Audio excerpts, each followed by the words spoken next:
नमस्कार, capital TV का खास शो यूपी का दंगल देख रहे हैं आप। मैं हूं आपके साथ पूजा। यूपी के दंगल को लेकर बीजेपी एक्शन मोड में है। भारतीय जनता पार्टी की दिल्ली में राष्ट्रीय कार्यकारिणी की अहम बैठक हुई, जिसमें बीजेपी के कई बड़े बड़े नेताओं ने हिस्सा लिया। इस बैठक में 5 राज्यों में आगामी विधानसभा चुनाव और अन्य मौजूदा मुद्दों पर चर्चा की गई। होने वाले यूपी में 2022 विधानसभा चुनाव को लेकर मेगा प्लान तैयार किया गया। बीजेपी की इस अहम बैठक और चुनाव की प्लानिंग को लेकर आज यूपी के इस दंगल में बातचीत करेंगे और बातचीत के लिए स्टूडियो में मौजूद हैं कैपिटल टीवी के editor in chief doctor Manish Kumar. Doctor साहब, बहुत बहुत स्वागत है आपका। धन्यवाद। आज दिल्ली में अहम बैठक हुई, बीजेपी फुल एक्शन में है नजर आ रहा है, पर किन किन मुद्दों को लेकर चर्चा की गई सर? देखिए, इस मीटिंग के मुद्दों के ऊपर मैं आऊंगा, लेकिन आज बड़ा विचित्र हो रहा है। सारे लोग डिस्कशन में इस बात को कर रहे हैं कि प्रधानमंत्री मोदी को ग्लोबल लीडर के रैंकिंग में टॉप पोजीशन क्यों मिल गया। जी। जो उनकी अप्रूवल रेटिंग है वो 70% है। दुनिया में कोई लीडर है ही नहीं ऐसा। तो कांग्रेस पार्टी कह रही है कि इस बात की जांच होनी चाहिए कि क्या ये प्रायोजित सर्वे है। सर्वे के रिजल्ट्स तो पूरी दुनिया में आ गए कि प्रधानमंत्री मोदी दूसरे साल लगातार नंबर 1 ग्लोबल लीडर हैं। अप्रूवल रेटिंग 70% के आसपास है। और यहां छाती पीटा जा रहा है कि भाई मोदी तो, लोग नाराज हैं मोदी से, योगी से नाराज हैं। यूपी में देखिए समाजवादी पार्टी भी कूद पड़ी। भाई आपको अपनी तैयारी करो, प्रधानमंत्री मोदी के ऊपर आप कटाक्ष करोगे, वोट घटेंगे। प्रधानमंत्री मोदी के खिलाफ इस देश में सुनने वालों की संख्या बहुत ही कम है। वो मात्र गिने चुने 20% के आसपास लोग होंगे, 20-25, दैट्स इट। उसके अलावा लोग प्रधानमंत्री मोदी के इंटेंशन, कर्मठता और उनकी पॉपुलैरिटी जान रहे हैं, समझ रहे हैं। समाजवादी पार्टी बोल रही है कि भाई कि कहीं ऐसा ना हो कि जो सर्वे वाले हैं ये कहीं ये ना छाप दें कि वो तो अमेरिका की सरकार भी अपने हाथ में लेने वाले हैं। तो इन सर्वे एजेंसीज का जो है कुछ भी क्या किया जा सकता है। ये प्रायोजित कहने का मतलब ये है कि ये लोग इस पूरे सर्वे को ही बाकायदा डिस्क्रेडिट कर रहे हैं।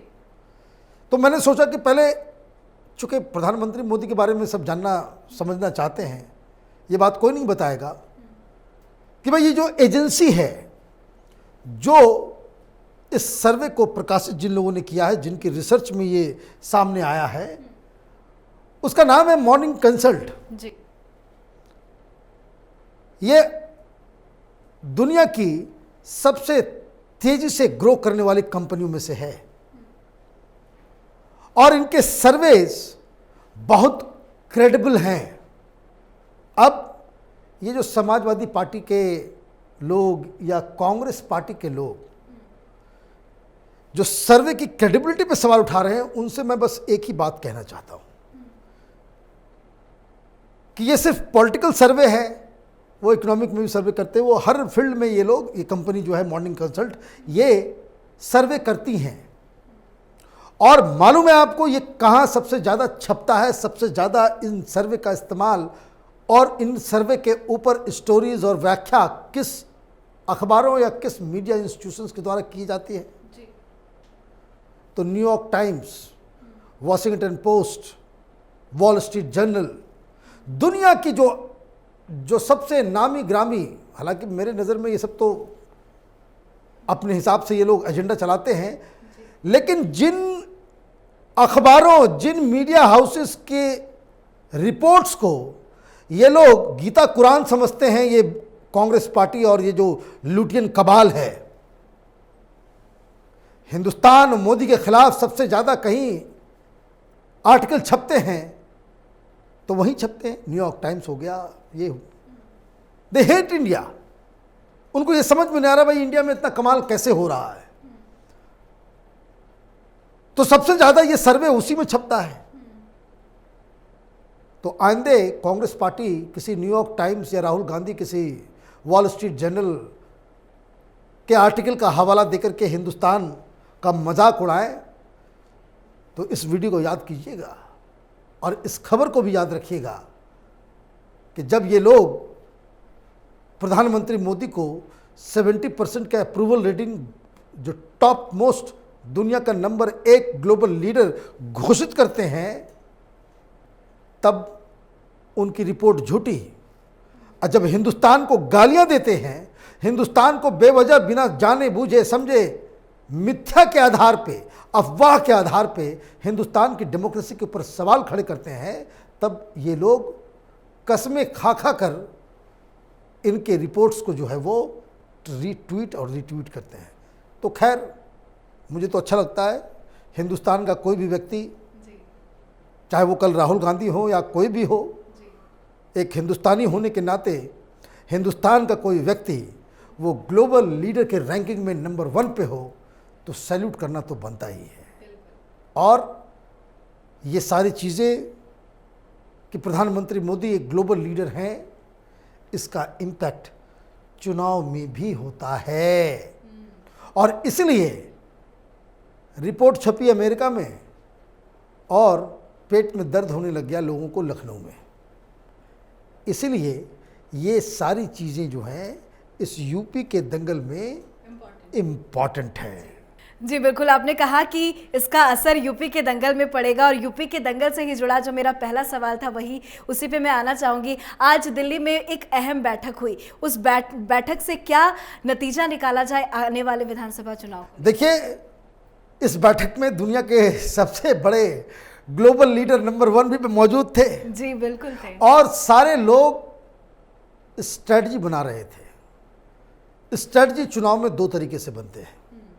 एक संगठनात्मक होता है कि आप चुनाव में लड़ने जा रहे हैं, आपकी जो ऑर्गेनाइजेशन की कैपेसिटी है, कैपेबिलिटी है, किस हिसाब से अब तक आपने संगठन को जमीन पे उतारने में आप कामयाब हुए हैं, क्या आपका स्ट्रक्चर है और उसमें जो कमियां हैं कैसे उसे अगले 1-2 महीने में उसको पूरा किया जा सकता है। तो उसकी विवेचना, उसके ऊपर एनालिसिस, उसके ऊपर सारी, क्योंकि वही स्ट्रक्चर है जिसके आधार पे आप कैंपेन को अपना लॉन्च करेंगे। जिस पार्टी के पास संगठन का वो स्ट्रक्चर नहीं होता, वो उनको कामयाबी बड़ी मुश्किल से मिलती है। फिर हवा, आंधी, तूफान, झूठ, अफवाह, उसका सहारा लेना पड़ता है। और दूसरा कि चुनाव के दौरान वो क्या क्या मुद्दे हैं जिसको लेकर के हमें जनता के पास जाना है। मतलब एक तो मुद्दे हुए और दूसरा मुद्दों को लोगों तक पहुंचाने के लिए जो व्हीकल का काम है वो है ऑर्गेनाइजेशन। तो दोनों के ऊपर समीक्षा हुई। तो सबसे पहली बात, कैपिटल टीवी लगातार इस बात को बताता चला आ रहा है कि भारतीय जनता पार्टी ने ऑर्गेनाइजेशन स्ट्रक्चर को किस तरीके से खड़ा करने में ये लोग कामयाब रहे। पिछले 1 साल से यही काम चल रहा था। नड्डा जी ने एक काम बड़ा अच्छा किया। यूपी के गांव-गांव में भारतीय जनता पार्टी का एक छोटा सा दफ्तर इन्होंने खोलने में इन्होंने कामयाबी हासिल कर ली। मतलब स्ट्रक्चर ग्राउंड लेवल तक आपके पास संगठन है, आपके पास लोगों की कमी नहीं है। और भारतीय जनता पार्टी टेक्नोलॉजिकली बाकी पार्टियों से कहीं आगे है।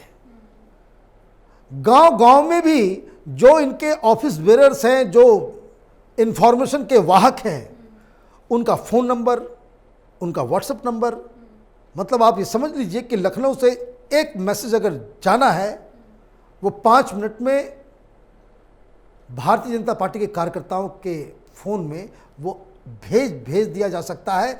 इस तरह की कैपेबिलिटी इन लोगों ने बना ली है। और ये हवाई नहीं है, दफ्तर है, गांव में लोग काम करने वाले कार्यकर्ता इन्होंने खड़े कर लिए हैं।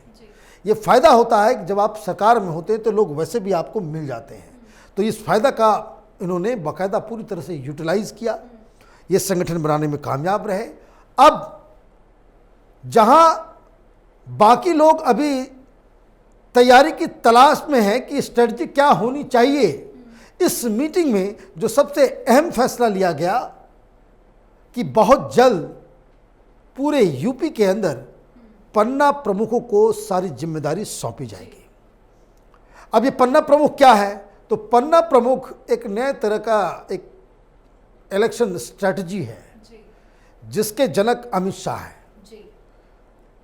अमित शाह ने क्या किया था जब वो अध्यक्ष थे? तो जब आप वोट देने जाते हैं तो वोटर लिस्ट होता है, हर पॉलिटिकल पार्टी का वहाँ पे एक रिप्रेजेंटेटिव होता है।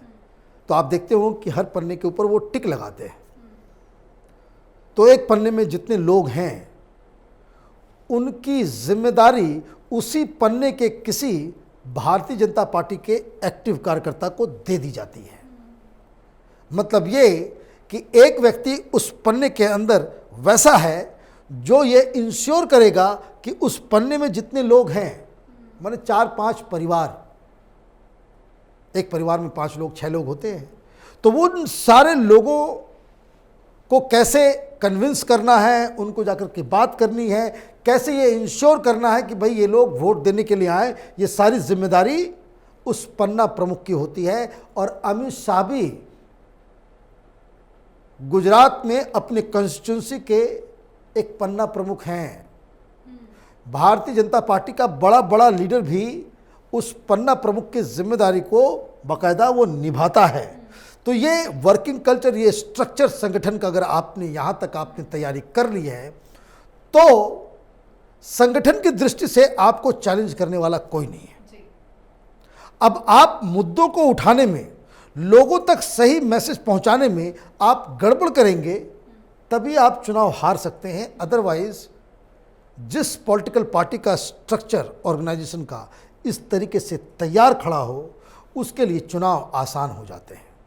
अब ये तो संगठनात्मक जो वहाँ पे जिम्मेदारियाँ, उसका अवलोकन किया गया, उसको एनालाइज किया गया, तो ये बताया जा रहा है कि एवरीवन इज़ वेरी हैप्पी कि संगठन का जो काम जो हुआ है वो बिल्कुल, क्योंकि आप ये देखिए कि इस संगठन के साथ साथ भारतीय जनता पार्टी के संगठन के साथ साथ भारतीय जनता पार्टी के पास ये बेनिफिट होता है कि पीछे से आरएसएस का भी संगठन काम करता है, विश्व हिंदू परिषद का भी संगठन काम करता है, जो स्टूडेंट ऑर्गेनाइजेशन है विद्यार्थी परिषद वो भी काम लगने लग जाता है। हालांकि ये लोग अलग अलग एंटिटी हैं, लेकिन चुनाव के वक्त ये लोग मदद करते हैं और सारे लोग तो एक अलग तरह का वाइब्रेंट डायनामिक माहौल बनाने में ये कामयाब हो जाते हैं। अब मुद्दे क्या क्या होंगे इसके ऊपर भी चर्चा हुई। तो ये स्ट्रेटजी तो पहले से ही इनकी पूरी तरीके से क्लियर है। प्रधानमंत्री जहां जाएंगे विकास की बात करेंगे। योगी जी राज्य सरकार के काम के साथ साथ वो हिंदुत्व का तड़का भी लगाएंगे। और जो हरफन मोनक खिलाड़ी हैं अमित शाह, वो दुश्मनों को ललकारेंगे उनके ही इलाके में जाकर के। तो ये तो कैंपेन का स्ट्रक्चर हो गया। पूरा का पूरा फोकस यूपी चुनाव में योगी जी के चेहरे के ऊपर होगा। एक सशक्त मुख्यमंत्री के रूप में उन्हें पेश किया जाएगा। ये एक सबसे बड़ा, इसको कह सकते हैं कि प्लस पॉइंट जो भारतीय जनता पार्टी के पास है कि एक पॉपुलर चीफ मिनिस्टर है जिसकी रेटिंग आज भी बाकी विपक्ष के तमाम लीडर से कहीं ज़्यादा है, ज़्यादा क्रेडिबल हैं और उनके कामों की जो है बड़ाई गांव-गांव तक लोग कर रहे हैं। तो ये चेहरा, मुद्दा कौन कौन सा होगा? मुद्दा 5 अहम होंगे। राम मंदिर होगा, आर्टिकल 370 और नेशनल इशूज़, टेररिज्म, तालिबान, ये सारी चीज़ें। इसका 2 मसला होगा। इसमें जो मुस्लिम अपीजमेंट पॉलिटिक्स है उसको अटैक करने में भी इनको फ़ायदा होगा। तीसरा जो सबसे अहम है, आज भी उस पर कार्रवाई हुई है, वो कोई उमर मौलाना है, उसके बेटे को भी समन किया गया, उसको भी गिरफ्तारी होगी, विदेश से पैसा आ रहा है, तो धर्मांतरण भी एक मुद्दा होगा। तो विकास और हिंदुत्व दोनों का एक खतरनाक मिक्सचर ये लोग तैयार करने में जुटे हुए हैं। तो मुद्दा और संगठन दोनों ही इनके पास तैयार है। बस एक चीज़ जो मुझे लगता है ये कहना ज़रूरी है कि भारतीय जनता पार्टी ये चुनाव बड़ी आसानी से जीत सकती है।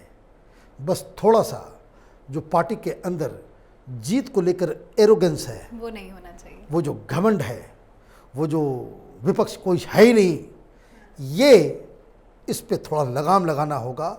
और जो बाचाल किस्म के लीडर्स हैं, जो बयान बहादुर हैं, वो कोई ऐसा बयान ना दे दें कि जिससे विपक्षियों को एक फुटहोल्ड मिल जाए। अदरवाइज ये वन साइडेड मैच है। वन साइडेड मैच का मतलब कहीं कोई मुकाबला नहीं है। भारतीय जनता पार्टी इस चुनाव को डिफ़िकल्ट बनाने में या चुनाव को हारने में अगर कोई योगदान दे सकता है तो वो भारतीय जनता पार्टी के अपनी गलतियां ही उनको हरा सकती हैं। अदरवाइज भारतीय जनता पार्टी के लिए ये यूपी चुनाव एक अच्छे तरीके से जीत का सबब बन सकता है। जी बिल्कुल, बहुत अच्छे से आपने समझाया सर। और प्लानिंग और एजुकेशन के मामले में तो बीजेपी की जितनी तारीफ की जाए कम होगी। बहुत बहुत शुक्रिया सर, धन्यवाद करने के लिए। तो बीजेपी अब पूरी तरह से चुनावी मोड में आ चुकी है और इसके लिए अब कई स्तर पर जोरदार तैयारियां शुरू कर दी गई है। एक बात तो साफ है कि अन्य पार्टियां जहां सोचना बंद करती है, बीजेपी वहां से सोचना शुरू करती है। अभी तक सभी पार्टियां सोशल मीडिया जैसे प्लेटफॉर्म पर उपयोग कर रही है, तो वहीं बीजेपी इससे कई आगे है। यूपी के इस दंगल में आप दंगल को समझने के लिए देखते रहिए कैपिटल टीवी का खास शो यूपी का दंगल। और यूपी की हर छोटी बड़ी खबरों के लिए देखना ना भूले कैपिटल टीवी का ही channel capital TV Uttar Pradesh. नमस्कार। 2 साल पहले शुरू हुई एक मुहिम, मीडिया में एक नया आंदोलन, शपथ झूठ को बेनकाब करने की, संकल्प सच को आप तक पहुंचाने का। और इस क्रांति को मिला आपका साथ। हर दिन हमसे जुड़े लोग, 10,70 करोड़ से ज्यादा दर्शक हमें देख चुके हैं। अब है आपकी बारी। उत्तर प्रदेश में नए आंदोलन की तैयारी। आपका कैपिटल टीवी अब और स्पेशल और fresh. Capital TV Uttar Pradesh.